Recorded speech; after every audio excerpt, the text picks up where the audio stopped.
Hello, everyone, on probably one of my favorite podcasts to probably record for just about anybody. Pod Save America. God, we love Pod Save America. What you guys are doing with Jon Favreau, I think it's great. You know, Jon Favreau did Iron King, and Robert Downey Jr. was very glad to do Iron Man and to do Lion King, because Iron Man brought him right up out of the... He was done, basically. You know, he had the thing with the whore. The Hugh Jackman, the guy from Notting Hill, and he had the problem with the whore, and he was not happy about it, and he did drugs, and he did crimes and everything.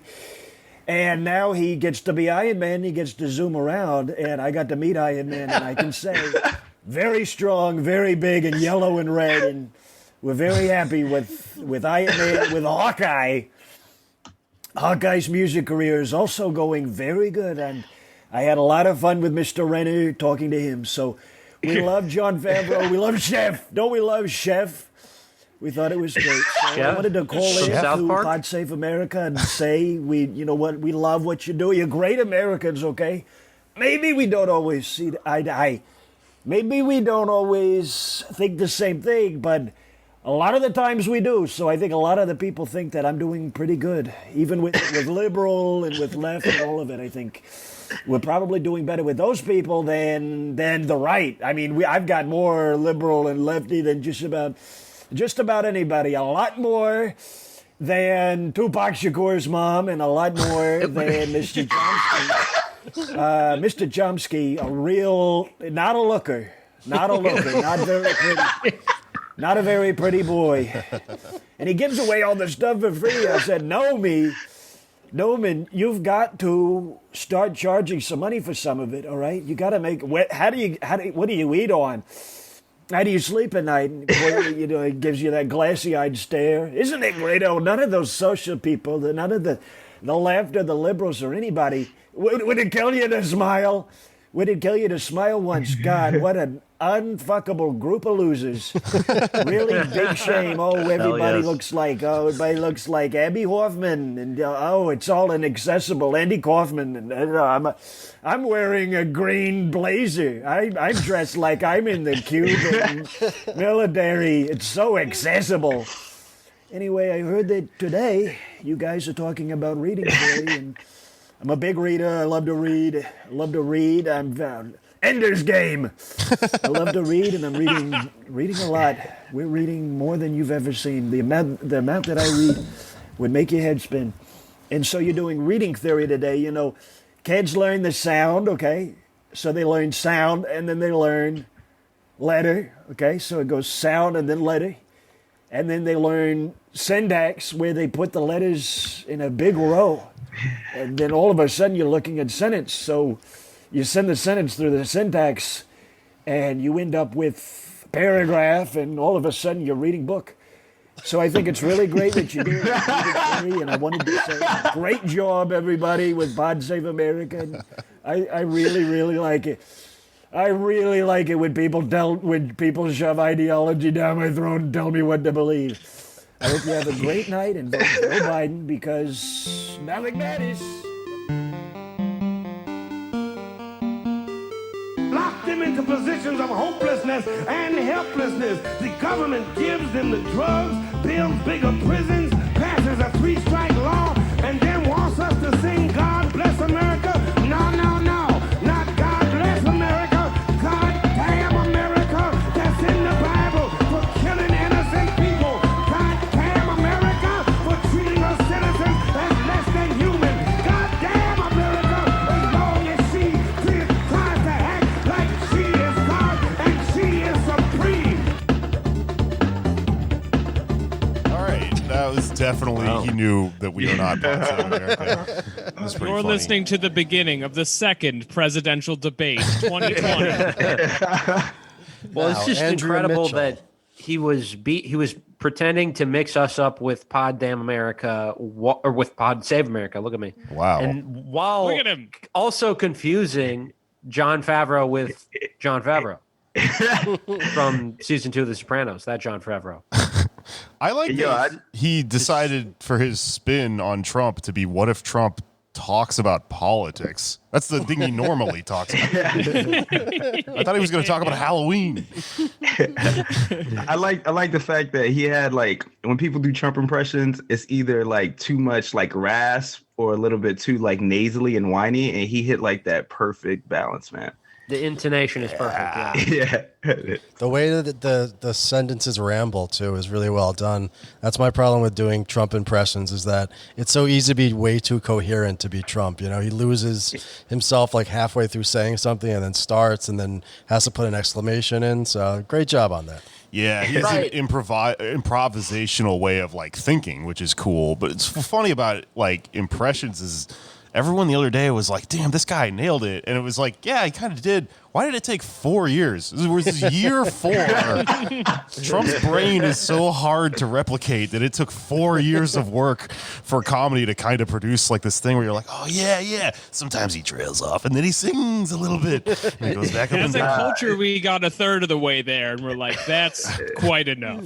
And now for like 4 years, we got stuck with fucking Alec Baldwin, yo. Like, it's about time, dude. It's about time. Yeah. Well, if it gets too good, you can't let Alec Baldwin do it anymore, and no one wants that. You don't want to see Big Al on the stage hitting the big notes. Yeah. Well, I think it's also because when we were growing up, like everybody had a Bush, everybody had Clinton. I had a Clinton and a Bush too, and sometimes they would get mixed up with each other. I would get mixed up doing the impression about which president I was doing.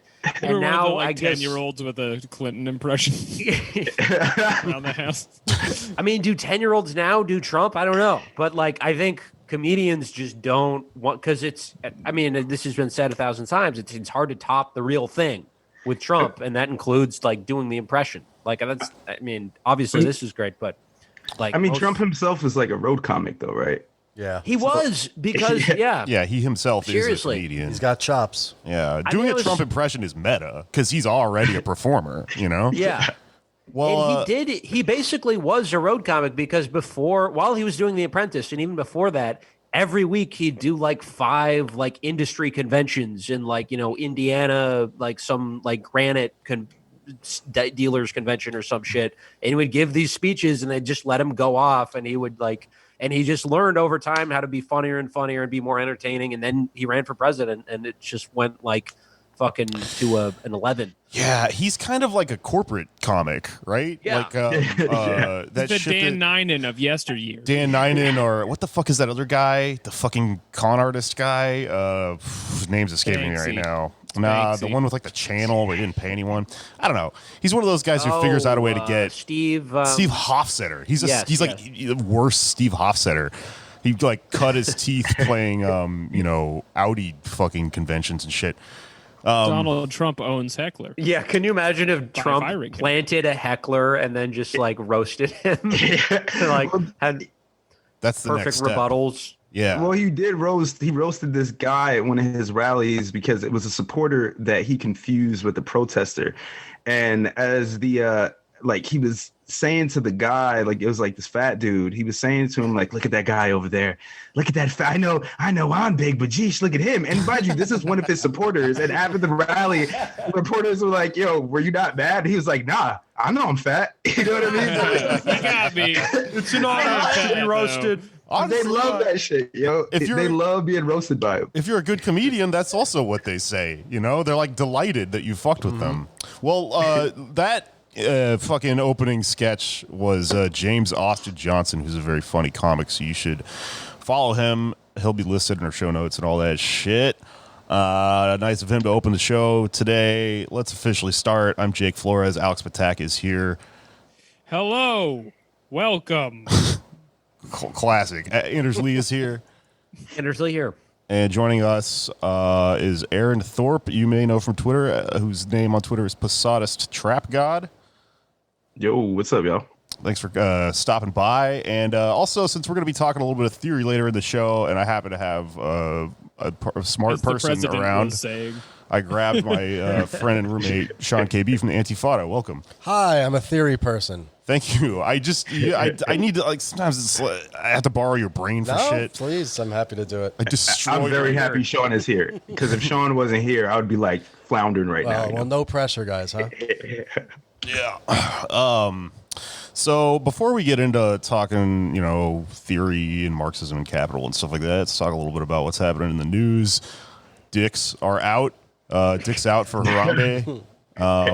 It's kind of impossible not to do a recap of this if you have a political comedy podcast. So let's just bang right through it. We all heard about the Jeffrey Toobin thing, the New Yorker guy. That was pretty funny. He was on a Zoom call, and I guess that he had his dick out, but he said that he was he said he wasn't masturbating or something. No, I think he did. They clarified the story later to say that it was a sturbation situation.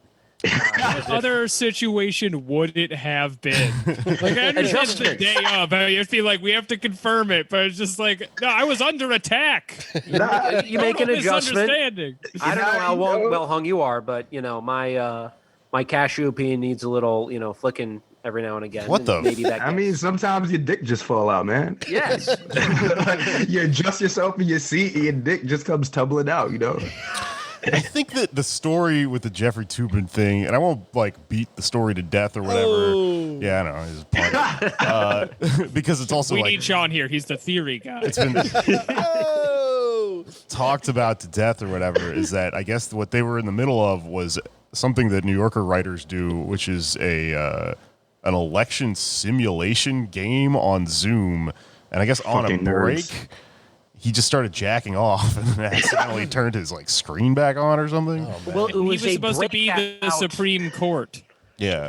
Some people said, "Oh, it was a break," but it was a breakout session. So, how sometimes on a really big Zoom call you go into smaller Zoom calls, and so I think it was still during the meeting, and his job in the simulation election was to be the courts, and his whole thing is a legal scholar, dude, right?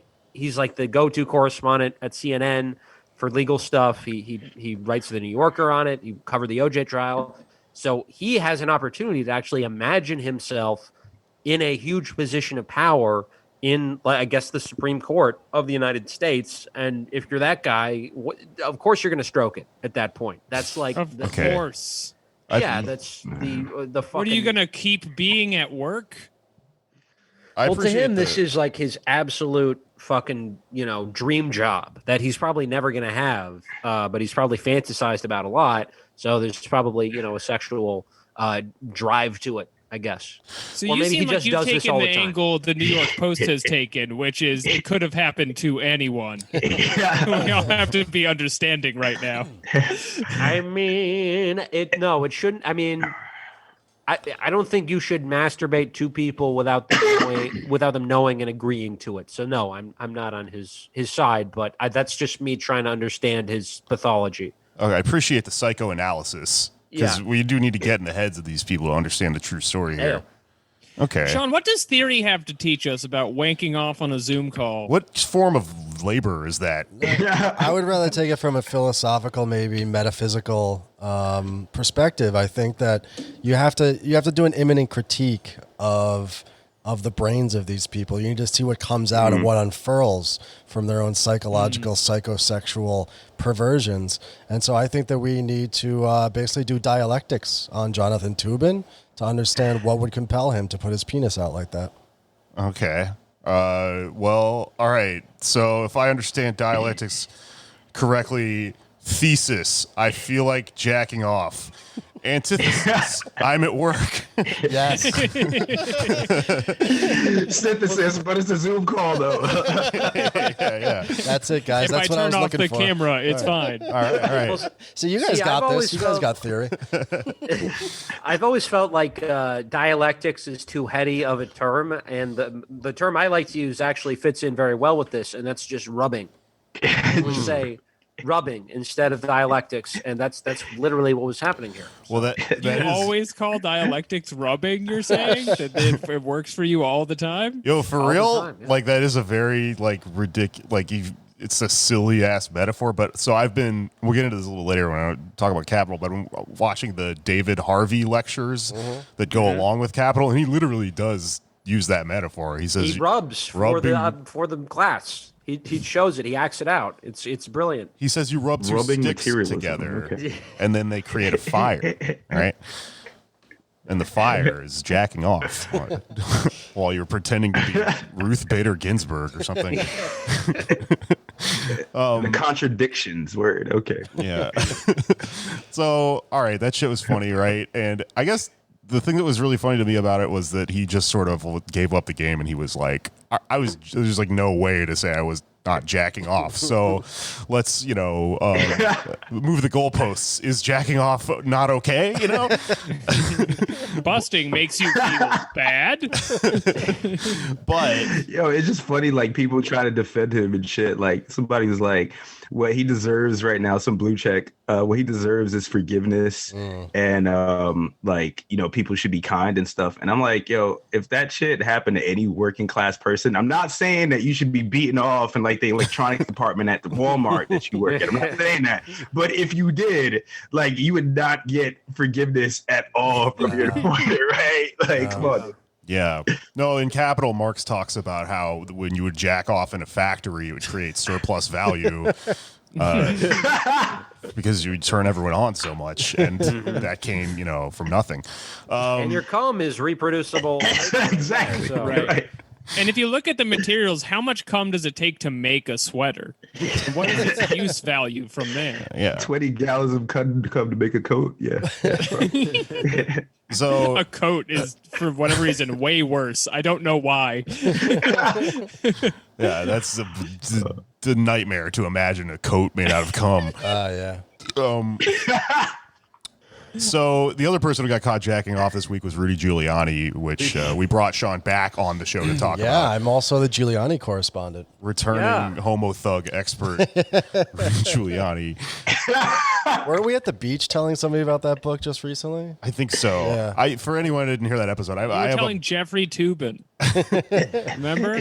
I have a book he got that so turned on, couldn't contain himself. old roommate of mine found a book on the subway that's just called Homo Thug, and it's got a picture of Rudy Giuliani on the cover, and it's like a conspiracy theory book about how he's like secretly gay and in the mafia or something.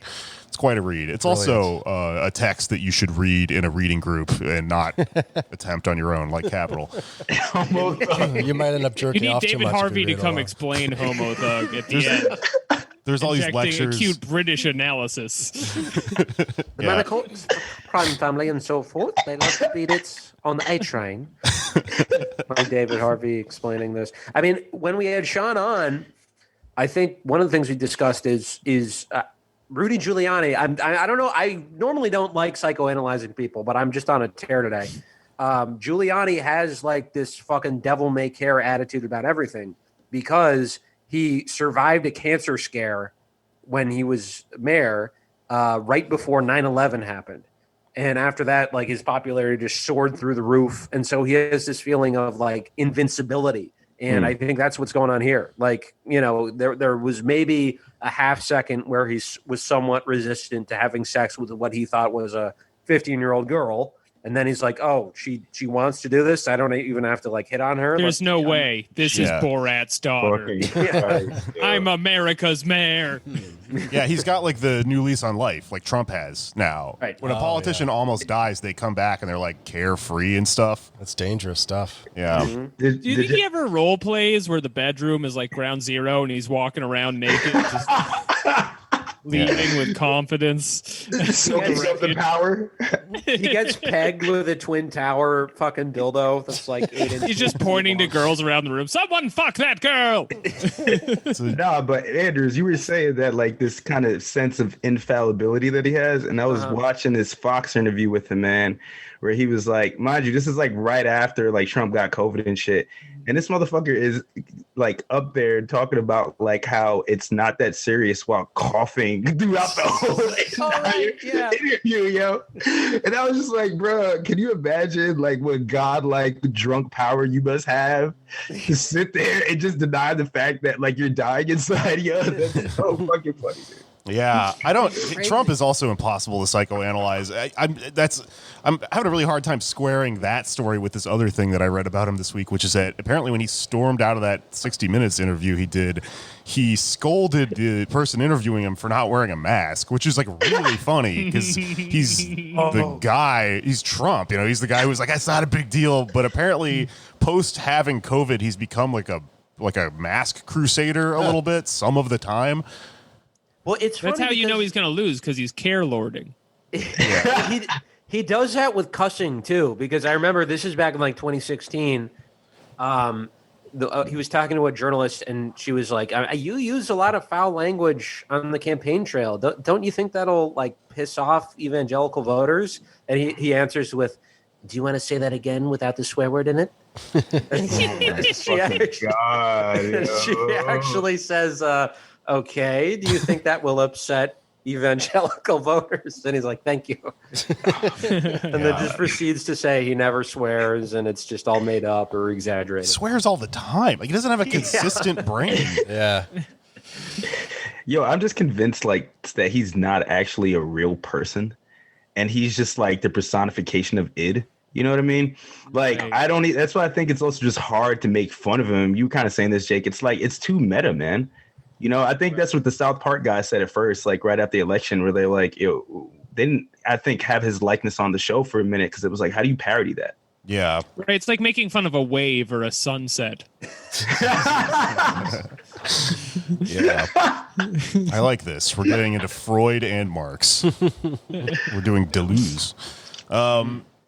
So, interesting thing about what happened to Giuliani, right, is that the story is that he's in the new Borat movie, which comes out at midnight tonight. So we'll know definitively what happened like tomorrow or when this episode comes out. Nice. But apparently Sacha Baron Cohen got him because part of the new movie is that he's got this 24-year-old actress who plays his daughter, and his daughter is 15, like the character's 15.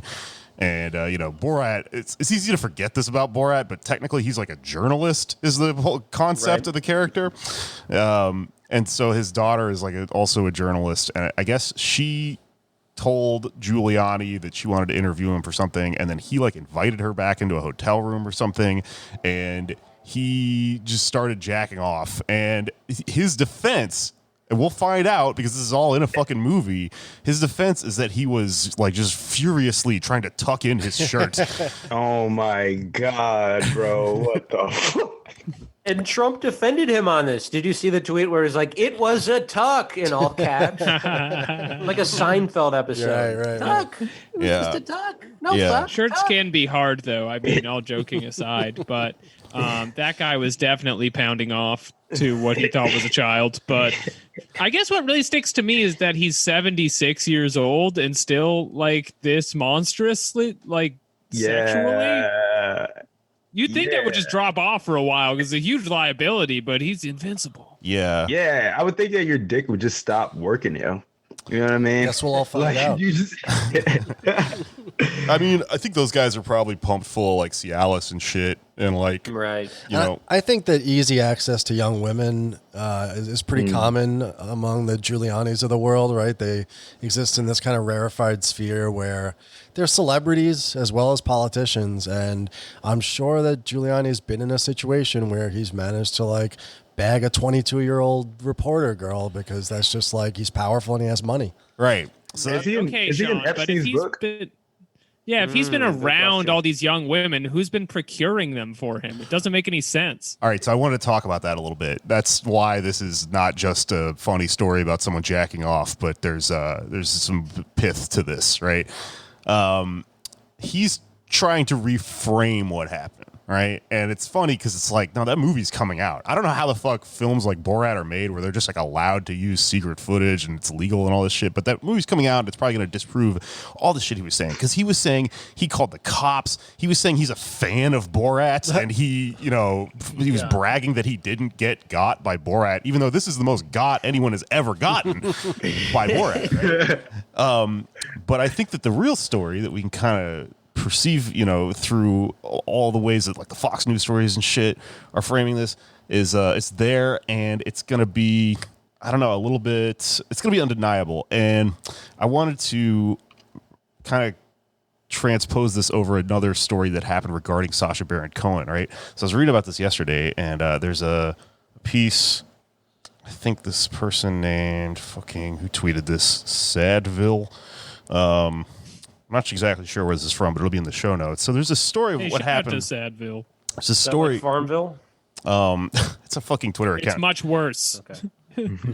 I think this happened when they were filming the This Is America, or whatever the fuck his other show was called. Yeah, on Showtime, yeah. Yeah, so here's the excerpt. Speaking with Deadline, Cohen revealed his Gio Maldonado character filmed an interview with an unspecified Las Vegas hotel concierge that broached the subject of Harvey Weinstein's sexual assault cases. Cohen then pivoted towards extreme comedy, implying his character had molested a young boy, though the concierge didn't react as anticipated. He said, "We thought that guy would leave the room," recalled Cohen. "Instead, this concierge stayed in the room, and I go, listen, you've got to help me get rid of the problem." And this guy starts advising the character Gio on how to get rid of the issue. We even at one point talked about murdering the boy, and the concierge is just going, "Well, listen, I'm really sorry. In this country, we can't just drown the boy. This is America. We don't do that." Cohen went on to explain how the concierge offered to connect him with a lawyer to silence the boy, but that wasn't the end of it. His character next inquired if the concierge boy would fetch him a date with a boy, this is a quote, "lower than bar mitzvah, but older than 8. Holy Oh shit. my God. And the concierge sweet spot. reportedly replied, "Yeah, I could put you in touch with somebody who can get you some boys like that." So here's what happened, right? He thought there's no way this person will break the scene. He'll leave the scene, right? And he started asking this concierge to like supply him with a fucking human trafficked child. And instead what happened is that this concierge who works for fucking Harvey Weinstein and famous, people like that and powerful people just started telling him, "Oh yeah, I can get you a boy." And so what happened with this story is that they didn't include it in the TV show because it became a legal issue, and they reported it to the FBI, who did nothing. So Oh, God. That is in the show, though. I saw that. wait, it is? Yeah. Oh, okay. I must have got that part of the story Is there wrong. like part of it that's cut or anything? Did they get the boy? Yeah, so it says the stunt was considered too dark and wrong even for This Is America, and the Cohen team subsequently sent their footage to the FBI to investigate. According to Cohen, the Bureau evidently decided not to pursue the matter, though the actor noted this concierge had said that he'd worked for politicians and various billionaires. I guess they ultimately left it in. I wonder why. Jesus Christ. Right. Like, that's when you hit those levels of power where even like the FBI is like, "Nope, we're not touching this one." Nope. It's like Acosta said about Epstein. He's untouchable. He's with intelligence. Yeah. Right. Yeah. This He's really above does my lead you to grade. believe that if you just put on a vague European accent, you can get away with far more in public than you had ever assumed otherwise. Yeah. I don't know what I'm going to use this for yet, but it's good to have in my arsenal. Yeah. I guess specifically with just trying to like, I don't know, walk into like the Bloomberg building and shit like that. Remember we did that back in the fucking days when we go outside? We Oh, yeah, I went to the Bloomberg office and I did full COINTELPRO on them. yeah. What happened? I don't remember this. This is for our live show. Remember the last... To get all the merch. Oh, to get the I told them I Bloomberg was Bloomberging campaign. my Yeah. office up, and we were going to go get all the Bloomberg heads and come back and all decked out in Bloomberg stuff and then like throw hats at the office. And they were like, "That's so exciting to see young people like you energized for Mike. Mike. We all started doing it. Yeah, that was for before COVID. We were supposed to have a residency at Caroline's Comedy Club where we did these political shows. We only got to do the one on Super Tuesday, and we opened it by ripping up a bunch of Bloomberg shirts and shit like wrestlers. It was really stupid. That's And how we being got them. introduced as John Flores, Andrew Lee, and Alex ellipses Tack question mark Right, of Pod Save America. from Pod Save America. Yeah. Right. Well, anyways, so that's all that happened. Also, Bolivia stuff happened. The Moss party. But Oh yeah. Also, asterisk. more importantly, Not only were people jacking off, but the socialists retook Bolivia. Can you believe it? Maybe that's what excited Toobin so much. Maybe he was celebrating. Yeah, famous. Maybe it's like an angry jack off kind of thing. Like, God, Yeah. I thought we had this. Maybe he used to have a Bolivian girlfriend and it reminded him of it. Yeah. The most likely. He was triggered. I daren't speculate on air. Yeah, I mean, this is an important political podcast, so we're not going to talk about Bolivia. We're talking more about jacking off. You know, if you want to hear silly Bolivian shit, you can listen to, you know, Pod Save America. Democracy Now! Or some shit. Yeah. You know? I mean, Probably most other shows this week. Yeah. as long as we're talking about COINTELPRO situations, I, you know, and will admit to possibly being involved with this also involves jacking off, with a plot to intercept and sort of overthrow and spy on, really seduce Jeanine Áñez, who was the former president of Bolivia. I did work with the Gray Zone to get intel from her that led to Arce's victory. From this, I sexually seduced her. Yeah. Anders was Yeah, a you honeypot. honeypotted her. Yes, thank you, honeypotted. This is now I can confirm. It's called Operation Kratom Pot. CIA. It's declassified. So you at get this a girl week. to stick around and maybe throw up. No, so what I really wanted to talk about this week, you know, now we got all of the important topical news of the day out of the way, is Capital, the famous book. Young adult novel. Fucking tome is what it is. It's not even a book. It's the goddamn Necronomicon. It's a powerful book. It's a source of many things. And I wanted to talk about it because I am a fan of Aaron on Twitter. He does good posts. Don't forget his great podcast that just came out. Time of Monsters. Yes, absolutely. I wanted to talk about your new show. But I guess I got kind of fixated on something that happened last week, which is that you just started talking about how you hadn't read Capital, and then you started reading it and tweeting about it. And I thought this was kind of an interesting, relatable moment because I have kind of like, I don't know, a lot of anxiety about that book. It's a big piece of shit phone book. I also own it, and I've also never sat down and read it. And I think that kind of that in itself is kind of a political issue if you're like a leftist. There's these questions in like organizing and doing fucking bullshit media like we do and stuff of whether, you know, you are required to read all this theory, whether you're required to read specifically probably this, the source of a lot of other theory, whether you can expect everyone to read it. And I've always just I've been meaning to knock it out for a long time, but, you know, kind of happened with me, right? My little journey here is I was a sociology major way, way back when I was a young person. And then I kind of fell off, but I read shit from Capital. I read like excerpts and readers and stuff like that. And then honestly, as a Texan, as a young person, I got convinced by just conservative people around me, like, you can't major in this. It's just not a fucking thing that'll get you a job. And I kind of lost my interest in it. And then I dropped out of fucking school, became a comedian, you know, destroyed my brain for 15 years. And then all of a sudden, wow, you know, we're in this moment where this stuff is like kind of being brought back up. I realized, you know, I have like kind of this weird semi-education in this sort of thing, but I've never sat down and fucking just went page one, let's read this thing. And I didn't also for a long time after we even like started this podcast and stuff, because, you know, before COVID happened, I mean, I was delivering pizzas and shit every day and doing stand-up every night and stuff. And when you're working, you know, not that being a comedian is a fucking salt of the earth job or whatever, but there is this barrier to reading theory where if you are the working class, sometimes you don't have the fucking time to read Capital, right? So there's an inherent contradiction there.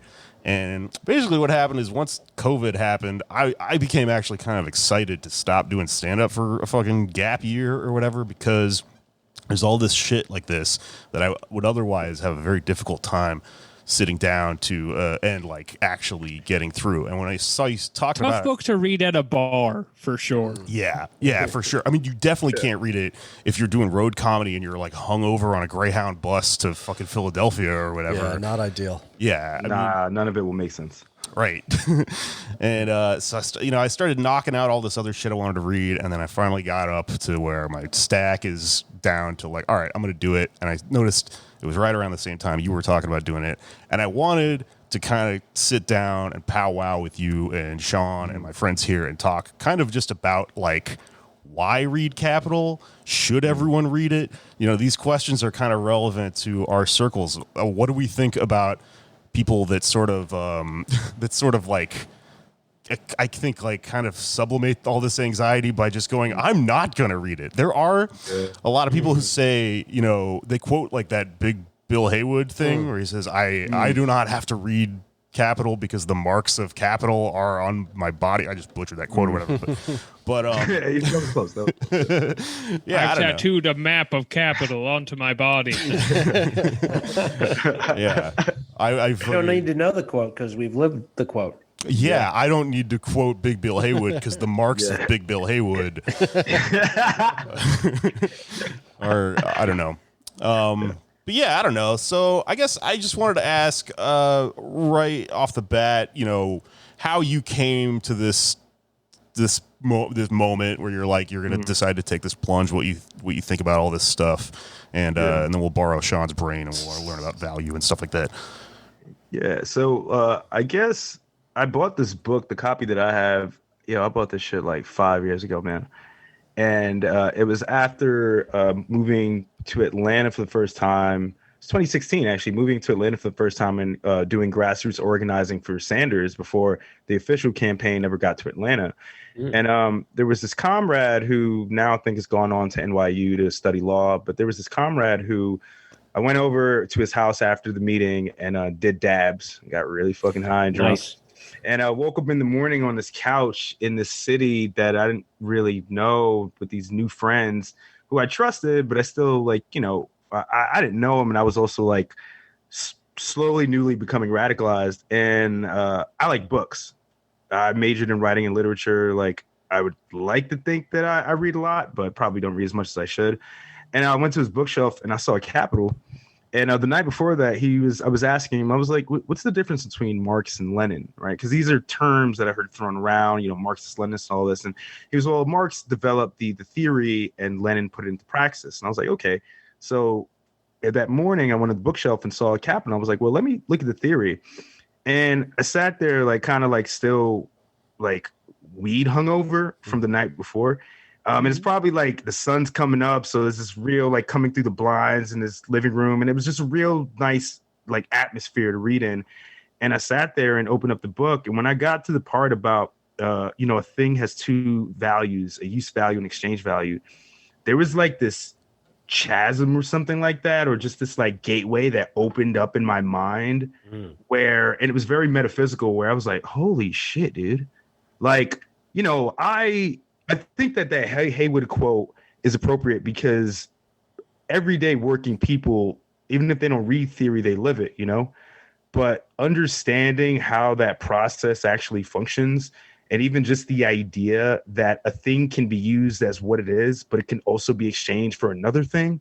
I don't know, for some reason, and all the labor inherent within, commodities, for some reason that like, I don't know, it's kind of spiritual for me, Yeah, for sure. I get really like stoned sometimes, and like I like hold an object, and I'm like, dude, think about like the work, like the actual work that went into making this, and it's kind of an emotional experience because you think about the exploitation, especially most likely people of color, and yeah, man, I felt that it was time to read it. I got bullied into reading it actually because I kept saying on Twitter that I'm not going to read the shit, and people were like, yo, you should read it, and I finally picked it up, and I don't think that everyone needs to, and we can talk more about this, but I think for me to be able to, especially starting this podcast, to be able to make effective arguments, even if I'm not very confident in what I'm saying, to be able to make effective arguments, I think understanding the process of how capital is accumulated is an effective organizing tool,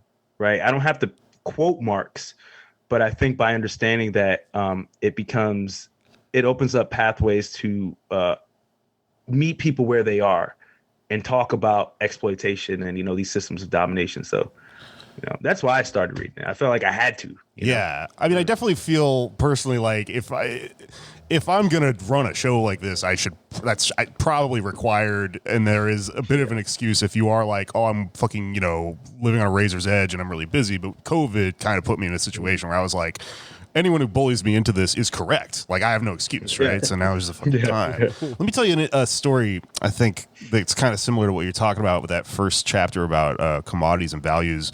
This is the type of story that if I, quit comedy and became like a fun teacher who used my stuff from stand-up to explain, theory, I would use. There's a lot of professors in this world that are they wish they were comedians. It's the thing you notice when you do what I do. Trust me, I know.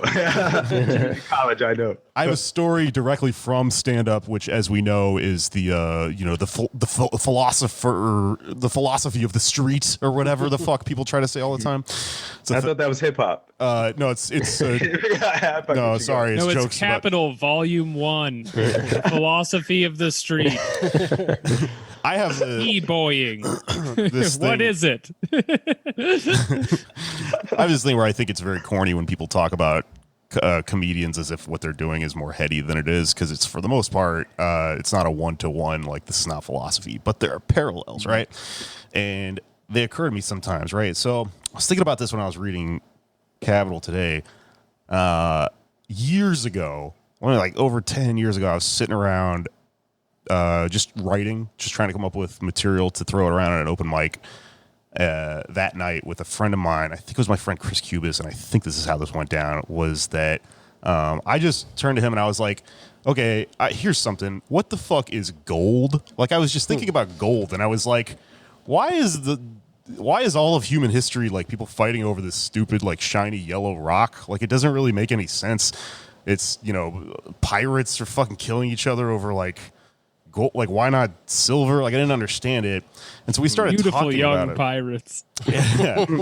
I was like a funny observation about, like, humans being, these ridiculous creatures. Everyone's just killing each other over this rock that it doesn't do anything, right? It has no intrinsic value, right? Right. And so we started talking about it, and then a third person was like, oh, well, the reason gold is valuable is because it's, like, used in circuitry and motherboards and shit like that. And then we started, like, making fun of this person and going, that doesn't fucking make any sense. Yeah. It's a very recent thing. It's just a coincidence. Up until, like 30 years ago, no one knew that, and yet it's always been so valuable. And so then this ultimately ended, and I think the bit that we worked out, and this didn't get worked in anyone's act, like, it wasn't a good bit. I just think that writing jokes is an interesting fucking science or whatever. But the bit, I think, and I'm not going to do it justice, it's not going to be funny, but I think what we landed on was something about, I think Chris went up that night and he was like talking about this. He was like, yeah, somebody tried to tell me it's because of computers, but like, and I think the punchline was like, you don't see like a rapper that comes out and he's got like a whole fucking hard drive hanging around his neck. See, that's kind of funny. There's something there. Like, that could have turned into a bit. And I was thinking about this because I think that what we didn't realize is that what we were talking about was like these different forms of value that are defined in the beginning of Capital, right? The use value versus exchange value and stuff like that. And what I was trying to figure out was like, why does gold have like kind of only this exchange value quality? Why is it so valuable? Well, we would learn in the beginning of Capital that it's valuable simply because he describes how much labor time it takes to find like things like diamonds and gold and stuff like that, and that's what gives it the values. And then from there you fucking kind of expand, and then you just realize, the entirety of the thing that we live in is these things in relation to each other, and then then that becomes the basic framework for how we understand capitalism and then our own lives. And then the next thing you know, you're thinking about this in the back of a fucking IHOP while you're washing dishes. You're like, what the fuck? Or like in the bathroom of a Atlanta bar while you're doing a bump, man. Trust me. I think that like what's interesting what you say too is like people like, I don't even think you have to be inherently left or right, but just even as a young person maybe, or someone who is thinking outside of just like convention, like money, and thinking about money and what that actually is, and the fact that it has like a paper dollar has no intrinsic value. That's something that I've thought about a lot before I even became radicalized. you know? Yeah. And then when I, started reading this book, I was like, dude, it was a deconstruction of the material world and the way that knowledge, right, in a capitalist society works, that I realized was bullshit, Like, it really was, like, I think, like for me, like a Bible like experience reading this and kind of like having my worldview reshaped and like broken down where I could see things for like what they actually were. Yeah. It's funny because, I definitely had that same realization way before I was a Marxist, but I was like, I guess, a social democrat, because this is like 10 years ago. And then there was this Move Your Money movement that like Ariana Huffington kind of spearheaded, where it's like, take your money out of the big banks, move them to a small bank. Right. That's what everybody needs to do. That's really going to show them. And so I'm like, 18 years old, and I walk into Wells Fargo and I like get my, $200 out of the checking account. The revolution starts today. Yeah. And I was like relishing for them to ask me why I was moving my money. And I like, They But never just one asked question. Anders, no? but the realization I was bringing it to the new bank, the small bank. I give them all my money. It's in like a stack of 20s, a small stack of 20s, but still a stack. And they just put it right in the cash register. And I had this idea in my head that it was going to go in a room in the back with my name on a little box, and those bills were going to go in the box. But it's just information, like the vast majority of money is not even a material thing. The bills are such a small portion of our money supply. Yeah. And ironically, a more successful bank might have actually had a box with your name on it. that would be a better sell to the consumer for sure. But the money system and all this shit really because it is a lot of common sense that just kind of becomes like, I remember asking my sister when I was like 5, like, why is there money? Like a lot of this shit that you grow up asking yourself and asking people around you, that just kind of gets drilled out of your head. Like, oh, that's a dumb question. Like, just don't, we've tried that. Someone tried that down the line. This is the way things are. Yeah. You have all these impulses that then become like crystallized when you read Capital. It's really phenomenal experience. Right. A really common experience is like reading something like this and going, wait, I fucking thought about this already. Yeah. I already knew this before I read it. Yeah. I've experienced it before I read it. Right. This is one of the few books that takes like a high idea you have in high school and then says, you're right. Here's the math. You 100% nailed it. It's all bullshit. I'm dead in German. Like gently rubbing you on your back as you're like tripping from an edible that you ate like 3 hours ago. Like, it's fine. Right. Yeah. You're not alone. You're not crazy. In volume 3, he talks about that it would be really cool if a dog wore sunglasses. It's very mind blowing. Well, Sean, what do you think about all this, man? I mean, how'd this happen for you? I'm curious. Oh, for me, it was the financial crisis of 2008. I had been, anarchist of some sort for many years before that. And when it came to 2008 and this massive economic crisis of world capitalism, I realized at that point that I literally did not have the tools in my arsenal to understand what was happening. Right. There wasn't a theory adequate to what I needed to know and I wanted to know. And so I said, like you guys are saying, I finally said, all right, I'm just going to do it. Got together with some friends of mine and we read it together in a reading group, and the rest is history. Let's talk about that for a second, though. Reading group, right? Because for a lot of people, the barrier here to reading this sort of thing seems to be that you sit down and it's the fucking like hieroglyphics. Like it's boring. It's the reason you don't read like school books by yourself, because you will stop. Yeah. right. Oh, so dense. Like, and the style of writing is like, he uses multi-clauses, where like I have to understand the previous like multi-clause like sentence before I move on to the next one. And he's like, all right, like now that we've covered that up, I'm like, dude, I'm still working on like, like the paragraph before, so it's a little inaccessible. And the jargon piles up very, very quickly. These terms that you learn then on the next page need to be applied to another term that you're learning, and they need to be in relationship with one another, and you have to hold on to a bunch of these as you pour through this 1,000-page book.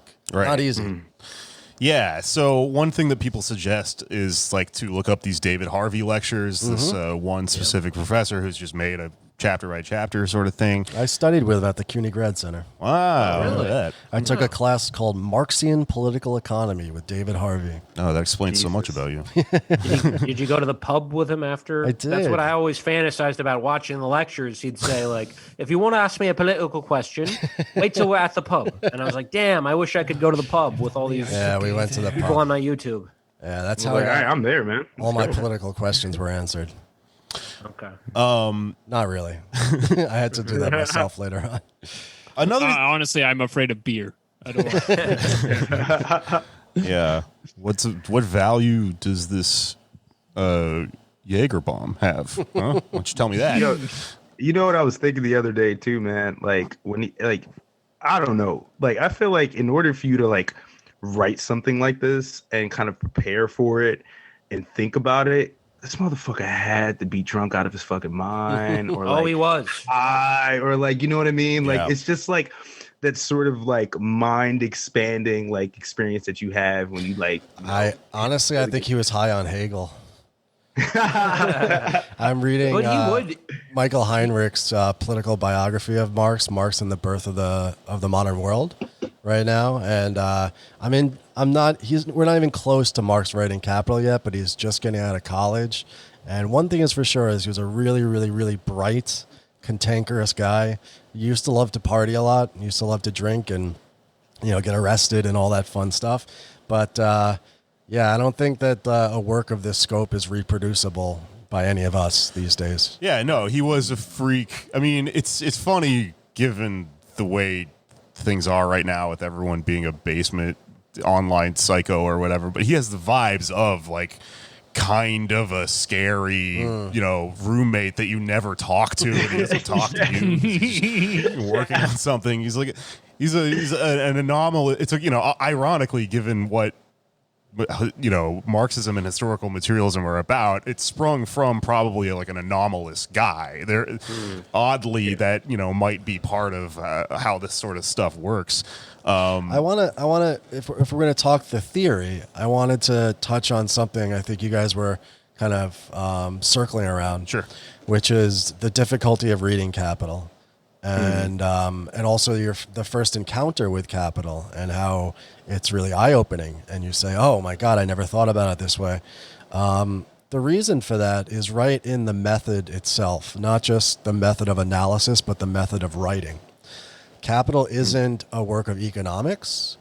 It isn't a work of history. It isn't a work of political science. It isn't even a work of political economy. What Capital is, and it says it right in the subtitle, is a critique of political economy. So when you're reading the book, you'll notice over and over, Marx will say that such and such appears as something else, such and such appears as this. That's because the way that he felt he had to write the book was not as a description of capitalism or even an analysis of capital itself. It was, as he understood it, this process of different forms unfurling themselves into more and more complex ways, and those eventually forming not just the laws of motion of an entire social system, but an entire totality. Right? It doesn't stop at the shore of economics. Right? It goes into every asset of human life and social relations. And so in order to do that, and in order to confront the material, he realized that something must be esoteric about the way that capitalism works, because people have been trying to write about it for the 120 years that had been around before that, and nothing written seemed to really capture it. And the reason for that is that on its face, on its surface, when you look at the commodity, right, it appears as though things are simple. It appears as though you have independent individual workers, right, who are getting paid. They're getting something at the end of the day. The capitalists are taking the risk and they're making the profit, and the landlords take the rent. And it appears as though it's a fair and just arrangement, right? By the law itself, it is a fair and just arrangement, right? It's contracts, a whole series of contracts. But what he realized was that not only is capital more obscure than that, but it also takes the form of appearance of obscureness.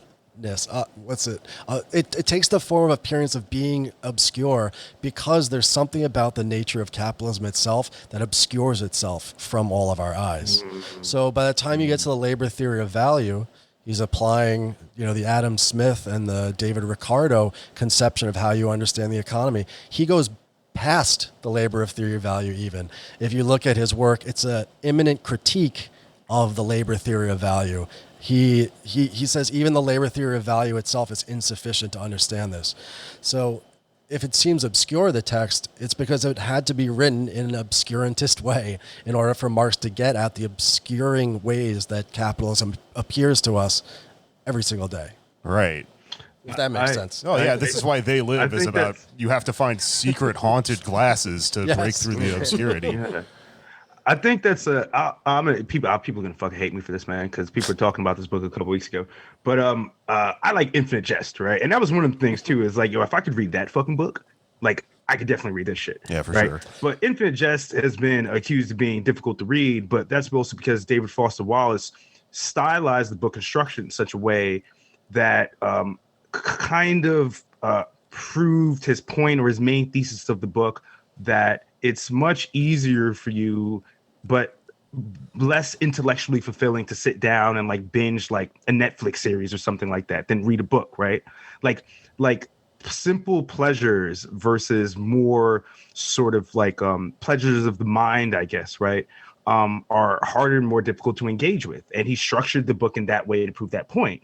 And because capitalism is obscure and also like fractal and concentric sort of, the book is structured in that way. And even like his phrasing in the sentences where he's building upon ideas and repeating things over and over and over again. And I'd actually argue that the repetition is the one thing that made it a little bit easier to read. Because I was like, oh, you're just saying this a different way and expanding upon it to make sure that I got it, Yeah. There's for years and years into the middle of the 20th century and after the 20th century, people who read Capital, and there weren't many of them. They were like professors, and there were some people in the Soviet Union, some people in the streets too.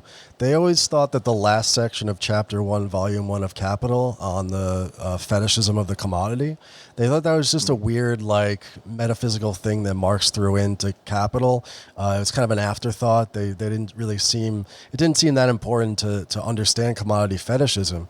But more and more now, since other texts like the Grundrisse has come out and a lot more of his manuscripts, it appears that Marx put that in the first chapter, the commodity fetishism, because all of capitalism itself is a fetish, right? It is all obscure. It is all taking our own social... Pornhub. Our own creative and social powers and applying them or believing that they come from somewhere on the outside. So there's like an exoteric way of reading Marx, which is about the labor theory of value. It's about understanding what money is, and that can get you pretty far. But then underneath that, and the reason why you should read the whole thing, is there is an esoteric reading of Capital, which is about literally critiquing the categories of how we think about capital itself. Whoa. Yeah. Yeah, it's interesting. Aaron, you were reminding me of there's like a genre of literature called ergodic literature, where the way that like the book is set up is part of the story. So like a good example of this is House of Leaves, which is a book about a guy going crazy in like a house, and as he goes crazier and crazier, the letters start to fall off the page and stuff like that. There's an entire chapter that's just one word on a page. You flip through it really fast like a crazy person. Be cool if Capital was written this way to make it more fun. People have also quite the opposite. Yeah, well, people have also attempted that sort of thing, right? So there's like recently a manga is like become really popular in Japan of just someone made fucking Japanese comics out of Capital in an attempt to make it more palatable, I suppose. And that is something that I think, we probably attempt at in doing all this podcasting sort of stuff. But there is like this... I just think Marx himself said about it, which is that there is no royal road to science. And I think it's important because he's talking about how, what you're going to read is going to be really fucking hard to get through your head. And it's because it's the first step to understanding a science and the scientific aspect of what he's doing in Capital is probably why this is something that I would argue like everyone should read if they get the chance, because you know, when you think of like obscure theoretical texts and philosophy and stuff like that, people often think of them as just a buffet of different ways of looking at things that you can pick up, think about, go, I don't know, maybe that one works, maybe that one doesn't. But with Capital, I mean, you know, it is the they live glasses where once you have the foundational, like ontological, dynamic ways of understanding other things, it's a lens that then you can look at any other thing with, and that gives you all the power of reading. It's the totality. Yeah. I mean, it's a total theory. It honestly made, because I started reading volume 1 when I was like a year out of college, and I still kind of had this like high of like just being able to read a lot and, you know, write a lot. That kind of has been dwindling ever since. But the thing that struck me the most was like just it made work so much easier, because I was like, I understand what this is a lot more sharply, and like I don't take it shit at work personally now. I'm just here. I'm just a vessel for fucking labor.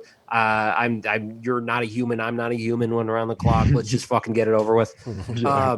But the thing that Jake's mentioning science, and I think that's an important thing to point out, because obviously it's a very like complicated text, but I guess the 3 sort of blocks of inquiry that have kind of been attributed to Capital is the political economy, which we mentioned earlier, the critique of political economy, as well as the German theoretical philosophy, Hegel and stuff. And then there's the utopian socialism, which I think was kind of like where the scientific Marxism comes out of. It was kind of like that's what he was reacting to, was like the French utopians who were like, socialism is going to be a sea of lemonade and we just got to like will it into being.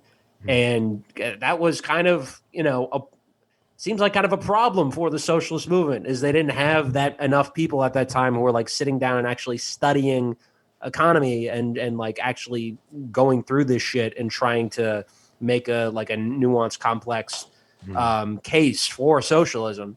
And, you know, that's kind of what, in a way, Marx kind of rejects, is that old way of approaching socialism. But at the same time, this is something I've always wondered. I guess it's a question for Sean, because, you know, there's a line somewhere in Marx, or maybe Engels too, where they're talking about they're not interested in the cook shops of the future. Sure. Right. And that's always used as, they're not utopians. Marx and Engels are not utopians. And one of the biggest misconceptions about Marxism is that it's about sketching out a communist society. And it's not really. Right. There are some, you know, very basic like sketches in terms of, you know, use value and stuff like that, but they're not writing out, you know, what things would look like. But do you think it's really fair to say that they're anti-utopian? Because I just hear so many very, very radical people who are like way to the left of me saying, I'm not a utopian. And to that, they attribute that quote about the cook shops of the future. Yeah, they like, it seems like that's what they were like, that's not our job. But if someone else wants to fucking write about Fantasyland, go for it. But that's not what we're trying to do here. Yeah, no, that's a great question. And it's one that people have been grappling with for a long time. I think when we look at the battle that Marx and Engels had in real time versus the Proudhonists, the utopian socialists, the Owenites in their time, is that it's not... The term utopia in this case is not quite what we think it is. Utopia wasn't simply like sketching out like a good plan for the future that wasn't realistic. The utopian socialists, as they were called, their method of achieving socialism was the real issue, right? So it was oftentimes like a rich person like Robert Dale Owens who would sketch together the perfect society, or Fourier would come up out of their brains with like the perfect society and try to enact it paternalistically in the real world for the working class. They tried to essentially make the plan separate from the creation of that plan itself. So the utopian socialists were critiqued by Marx rightfully for not understanding the liberation of the working class being the task of the working class itself. So the danger of utopian socialism isn't that you're making too many plans. I think planning is really smart, and Marx had plans and Engels had plans at the time. But utopian in the sense Elizabeth of Warren has plans. has a plan, but utopian in the sense of like trying to apply your own personal idiosyncratic vision to other people, right? Upon society. That's the utopian aspect that he critiqued and we should critique. It's something that It's a has to come strategy that out wasn't of, explored by the Warren campaign, is a left flank of Bernie Sanders as a utopian Oh yeah. when she has all the plans. There's gonna be big rock candy mountains, and cigarettes that grow on trees. Practical utopian.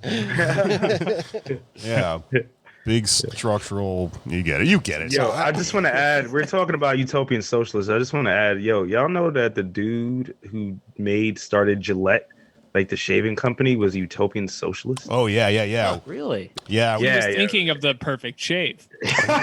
the best a man can get, communism.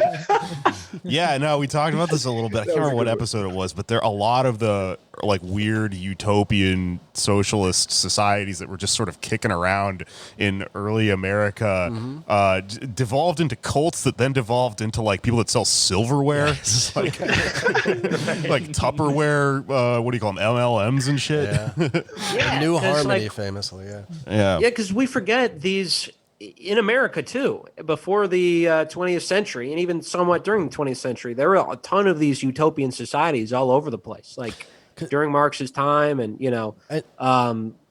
like that's something that I think about. Maybe we should bring back. I worry that is that has its disadvantages to it as well, strategically. But that's a history that should be remembered as well. Good. The way that those were formed in the United States, which, as you said, is a hotbed of utopian socialist communities, and especially in the 19th, but into the 20th century, the way that those were formed and the way that they ended up playing out, which you guys are completely right about, they turn into cults and then they turn into basically like corporations, is the perfect example of what Marx said not to do. Right? It's because those people didn't understand where exploitation comes from, where domination comes from, that they ended up taking out a lot of the non-hierarchical aspects of their communes, right? They took out a lot of injustice out of their community, but they never actually tackled ultimately what makes those things form, themselves, which is, of course, value production, right? So the idea was if you could just create like a really efficient factory and all the workers, could live in barracks housing and everybody was equal, everybody was free, everybody did the same amount of stuff, everybody got a labor voucher that was equal to the same, that you would magically, create a socialist society. As it turned out, you can't do that. And we saw capitalism always being reproduced in these because they didn't get at the heart of what needs to be negated in capitalism, which is value production itself. Yeah, capitalism's like a hydra. You have to cut the fucking head off and the heart out of it, otherwise the necks just start growing back. More values will pop out. Yeah. Yeah. We were talking about it earlier, but like, should everyone read Capital? And I don't think so, but at the same time, it's like what you were going back to saying, Sean. It's like, if you don't understand like how this process, like how it functions and the true nature of capital and how exploitation is facilitated, and maybe it's because like I'm not a Posadist, like, I guess I'm an ML or whatever, but I just think about there being that segment of the working class who has read theory and is able to communicate it to people. And I think, obviously in the United States, this becomes difficult when you factor in, interracial like class solidarity and trying to achieve that, but it's like what I was telling you, Sean, in my first episode, like just using simple examples, right? To highlight surplus value, right? Do people feel like they make what they make at work is what they deserve, right? It's what they're owed, right? It's what they're worth. And most people will say no, but they don't have to, I think, necessarily read this theory to get that idea. But I do think it's up to individuals who are disciplined enough, right, to kind of dig through this stuff to find, arguments and perspectives and pull things out to apply to people's lives. Right? I think that's exactly right. I don't think every worker needs to read Capital, but I feel like I'm not pointing any fingers or naming any names, but there's a lot of people who go around calling themselves Marxists that are not qualified to to weigh in Classical Marxist, right? to weigh in on what capital itself even said, right? So like you can call yourself a Marxist if you want, but unless you've read Capital or at least you understand the theory, you should be very, very wary to open your mouth about these things, because there's a lot of things that Marxism is that Marx never wrote. And a lot of that gets mixed up with Leninism, for better or for worse, gets mixed up in other ideologies, reformist type social democratic politics. But like, unless you understand what the theory actually is, then you shouldn't go around saying Marx said this or Marx would have done that. If Marx were alive, he would blah, blah, blah. Because I see those people online, and I've met those people in real life. Most of the time, like they've lost the plot. Yeah.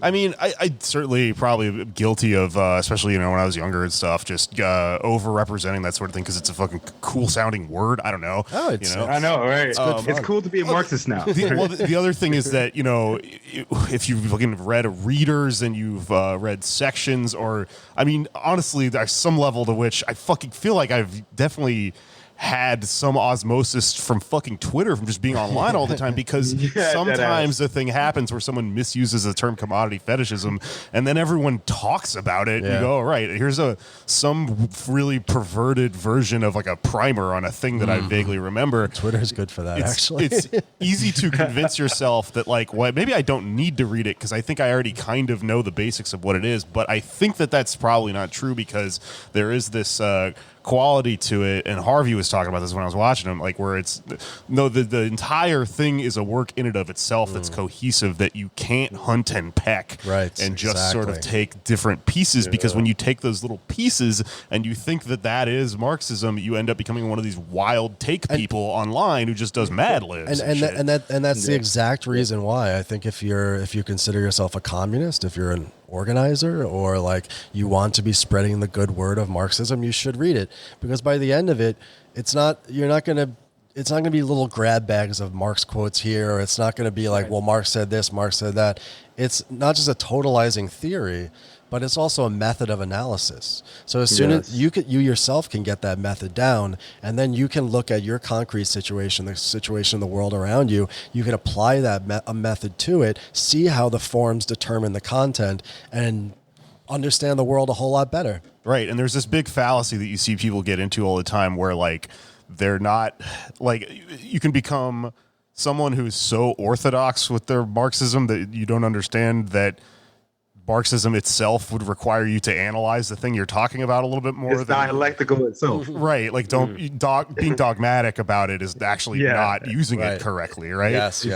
Yeah. And so, but that does, I mean, I don't know, that kind of overlays interesting with that question you asked, Aaron, a little bit, because I think I'm also reading a little bit about fucking, you know, the Russian Revolution and stuff like that. And the praxis part. You're talking about the line in between Marxist theory and then Lenin's praxis. There are these like dry runs where people attempt to, you know, sort of put it into practice in all these different ways that fail. And then there are like interesting things that happen where, yeah, you can't literally just go out into the peasants and start reading obscure theory and expect this thing to take hold. So then you've got, like, I think Martov, what was it? It was like the social democrat of Russia, yeah, it's like you meet people where they are, and you know, sort of like recalibrate. Like, you can be the person who's read theory and then put it into words that are more like palatable, like little easy to read pamphlets and stuff like that. And that's where and you could be the person on Twitter that's arguing about what Marx said, and you would be right in that instance because you'd actually know. Right. You would be the one correctly applying that, not the asshole with like a Stalin avatar who's just butchering the whole thing. Yeah. Don't you want to be that guy or gal? I think that that's probably a good argument for, like, you know, everyone of us should be fucking well versed in this sort of stuff, because in theory, what a podcast is in this, you know, specific way that we're doing these shows is kind of a little bit of that. You know, I definitely try not to take myself too seriously in that regard at all, because I'm a fucking professional idiot. Like, I I'm part of the dumbass left. Stand up is a thing where you pretty much destroy your brain as a job. So, like, I'm not gonna pretend like I am as you know, smart as my colleagues here, but I'm gonna attempt, I guess, at least to not fall into that fucking the fallacies of those Twitter people that we're talking about and shit. You know, Right. I have to say, I feel like it is my kind of goal when I think about this stuff and like getting, people on board with whatever is I think it's important, and maybe you guys disagree, I don't know, to get as many people, specifically in America, to call themselves socialist.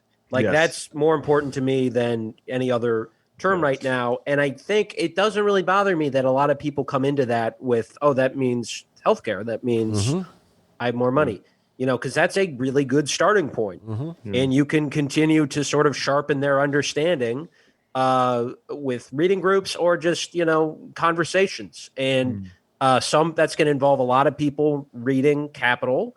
But I think we don't want to go down a route where that's a mandatory thing for everybody who wants to be involved in social movements, because that's just not tenable. It's not going to happen. I mean, in terms of organizing, the question of, how to best enact the lessons we've learned from this economics textbook, I think we can all even just look around us and look at how the right organizes objectively more successful in America right now than we are. And it's by never telling anyone to read a book. It's by saying, welcome, you're on our team now. We will teach you shit later. Here's some blogs, Yeah. No, I agree with that kind of idea to Anders, where it is important to me that people identify as socialists. Obviously, that's not a requirement for the best we could hope for in the United States is a social democracy, right? I don't think that should even be a requirement of working class people. But I think that when I was taking my political science course in community college, my professor made a very stark differentiation between liberalism, conservatism, and socialism, right? And I distilled that into there are conservatives and then there are socialists, right? That's the way I did it, right? Yeah. But I think that was helpful because socialism is anti-capitalist, right? And I think that and I guess Trump and Biden are indirectly helping us out now, because if you're a Marxist, you're an enemy of the state. And if you're a socialist, for the Democrats, you should be shunned away, but, have your vote, give your vote to them anyway. But I think that language and using that word really helps people, and capital, right, really helps people understand the world in a fresh perspective, the more granular perspective, and allows themselves to see where they are, their role in this chain of oppression and exploitation, right? It's solidarity is what it is, and class consciousness. Right. We've spent 60, 70, 80 minutes now convincing you out there to read Capital, either by yourself or with friends, or if you're a dum-dum to, ask your smart friend to read Capital and they can tell you what it's all about. But the battle doesn't end there, unfortunately, because while the analysis that you get, this total analysis from Capital is a very powerful one, I think looking back on how my life has been and how the struggles in my lifetime have went, so often what Capital will give you is a key on what not to do. Right? So much of the political battles that happen on the ground, I'm talking about real ones, not like shit on Twitter, need people who know the theory but are also good political organizers and good thinkers. What I'm saying is it's not like you read Capital and you have the key to everything that everybody needs to be doing in order to make socialism happen. It doesn't have that within it. However, it is the starting point for thinking reasonably, rationally, scientifically about how to abolish capital. So it's not sufficient, but it's certainly necessary. Yeah, for sure. Oh yeah. Aaron, why don't you tell my audience about your new show, man? I listened to the first few episodes, and it's great. Yeah, real quick, man. My first show is basically chronicling our descent into barbarism and the radical left struggle against it. Be talking to influential figures on the left, including journalists, activists, content creators, like everyone here. And, I thought when I started it, it was going to be kind of a really doom-obsessed, doom pill show. I've always loved apocalyptic movies and shit, but it's actually every episode is kind of ended on the only way out is through, right, together, right, and we don't have to accept either the two miserable options of this election or just the complete dominance of capital, right, and the reality of ecological collapse, even though that shit's definitely gonna happen. But it's a political education project, and something that I hope people really enjoy and learn from, and that'll help their own journey of radicalization. So yeah. All right. That was a good pitch. Yeah, A Time of Monsters. Definitely dig the vibe. I think Twitter fans will Monsters? maybe. What is my mother-in-law visiting? Yes. There you go. No, you did not. All right, let's. Not I here just in got the that. plug Karen. section. I'm gonna play the monster mash again in its entirety, and then we'll be gone. The mash A of 7-minute long monsters. song, the monster. All right, well, folks. In summation, capitalism is a fetish. You can jack off to it, Yes. but don't do it at work. Or in Bolivia. Yeah. Thanks for having me on, y'all. Yeah, man. Yeah, Thanks it's for good coming to finally meet. And let's get the rest of our plugs out of here, and then we'll get out of here. Me? Go ahead. Antifada, you know it. You listen to Pod Damn America. I know you know it. This is like my 5th time being on the show, and we've had these guys on like 6 or 7 times. So you know where to go. You know what to do. As a Worker on Twitter.com, a name that continues to piss off all the right people. I love it so. You can follow me there, listen to my show, and that's it. All right. Alex, go ahead. Hello. You can follow me on Twitter at Patak Jokes, where I will share my content, but also post every dumb thought I ever have that I should probably keep to myself a lot of the time. And you can listen to my podcast on Dragon Ball Z at Ballin' Out Super, or my radio show, Theater of Delights. And that is it for me. At Anders Lee here on Twitter, Dursley on Instagram. Shout out to workers in DC at Canna Bliss it's called Holistic Wellness. Yeah, they've unionized. They're in USFW Local 400 now. It's a cannabis dispensary in DC in Deanwood that is unionized, and which just made me think of when I was reading Capital Volume 1, I had a roommate who we would roll our joints on the book. So it's very useful for that as well. If you get I did that for years before I read it, actually. Oh, yeah. There you go. That's how you warm up to read it. Guys, you shouldn't do that. You're going to damage the book. It's okay to have fun on here, but, the book has value. I use a little rubber hose to tie Capital around my arm before I shoot up heroin. And it makes me think really hard about value. All right, and of course, injected into my veins. and of course, Aaron, you got A Time of Monsters and your Posadas Trap God. Hell yeah, besides Trap God on Twitter, that's Trap God Trap GD _ Trap GD. Yeah, follow me for the shit posting, man. Okay, I get high in that tweet. That's what I do. He's so good at it, folks. You want to Thank you for your service. I know you're so good at Twitter. Part of me was like, is this guy a cop? He's too good. But I think it's just that you do good posts. She's just high enough. I just dropped out of a writing and lit major, man. So instead of writing the next great American novel, I just went to Twitter, which I think is. You said you were Excellence community in the college too? field is unparalleled. Yeah. You said you were community college too? Yeah, I went to community college. Solidarity. I also did 2 years. I did 6. Oh, nice. Cool. All right. I like this new trend of talking about college like it's prison. Oh, yeah. How long was 6 your years, man. College was a prison. Not easy. I mean, community college, most of them are literally designed by the people who design prisons. That's so. true.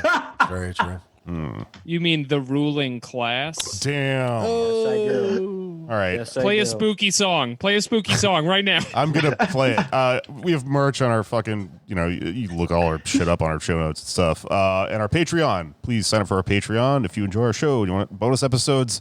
And please subscribe and review us. Give us a positive review on iTunes to counteract all the people that hate me on the should internet. we be doing that too? I never told people to do that. It's good for the algorithm. Right, yeah. A fascist reviewed Jake today. Did you? Yeah. Nah, hell yeah, y'all go listen to Pod Damn America though.